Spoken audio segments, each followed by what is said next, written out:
দেশের সবচেয়ে সুদর্শন পুরুষ ব্যাকটেক সব গুছিয়ে নিয়েছি, থাকবো না রে দেশে। যে দেশে মহিলা আক্তার পুরুষের মতো একটা লোককে সুদর্শন পুরুষ নির্বাচিত করে অ্যাওয়ার্ড দেওয়া হয়, সে দেশে থাকার চেয়ে উগান্ডা গিয়ে উগান্ডার মেয়েদের কাছে নিজের পুরুষত্বকে বিলিয়ে দিব, সেটাই ভালো।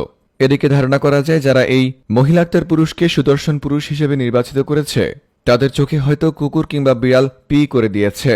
তা না হলে যার প্যান্ট না খুললে কেউ বুঝতেই পারবে না সে মহিলা নাকি পুরুষ, অথচ তাকেই দিয়ে রেখেছে সুদর্শন পুরুষ অ্যাওয়ার্ড।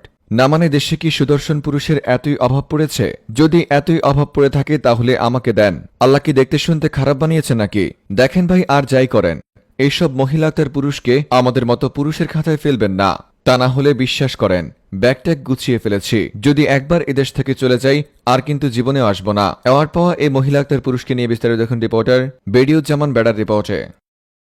একবার ডিপলি চিন্তা করে দেখেন বাংলাদেশের পুরুষদের সময় কতটা খারাপ যাচ্ছে, যে এত পুরুষদের মধ্য থেকেও একজন সুদর্শন পুরুষ বের করতে পারেনি। না মানে যারা বিচার করেছে তারা আসলে কি খেয়ে বিচার করেছে? মনে হচ্ছে বিচারকরা প্রচুর ডায়েট করে, যে কারণে আগের দিন রাতে প্রচুর পরিমাণ শুকনা সবজি খেয়ে এসেছে। আবার কেউ কেউ তো ধারণা করছে শুকনা সবজি নয়, বরং অ্যাওয়ার্ড ফাংশনে আসার আগে হয়তোবা রাস্তায় কুকুর, বিড়াল কিংবা অন্য কোনো চতুষ্পদ জন্তু তাদের চোখের মধ্যে পি করে দিয়েছে, যে কারণে তারা দেশে থাকা এত এত স্টাইলিশ আর সুদর্শন পুরুষদের মধ্য থেকে বেছে নিয়েছে এই এক মহিলা আক্তার পুরুষকে। নিউজফিডে যখন তার ছবি ঘোরাফেরা করছে আর উপরে ক্যাপশন সে নাকি বাংলাদেশের সবচেয়ে সুদর্শন পুরুষ, আমি কতক্ষণ তার দিকে তাকিয়েছিলাম সে কি আসলে পুরুষ নাকি মহিলা সেটা বোঝার জন্য। অতঃপর ক্যাপশন দেখে বুঝতে পেরেছি সে নাকি পুরুষ। আমি তো এটা ভেবে কনফিউজ ছিলাম যে তার লিঙ্গ আসলে কে। এখন না হয় আমরা ছবির ক্যাপশন দেখে বুঝেছি সে পুরুষ নাকি মহিলা, কিন্তু কথা হচ্ছে যারা অ্যাওয়ার্ড ফাংশনে বিচারক ছিলেন তারা অ্যাকচুয়ালি বিচার করার আগে কিভাবে শিওর হয়েছিলেন যে তিনি একজন পুরুষ?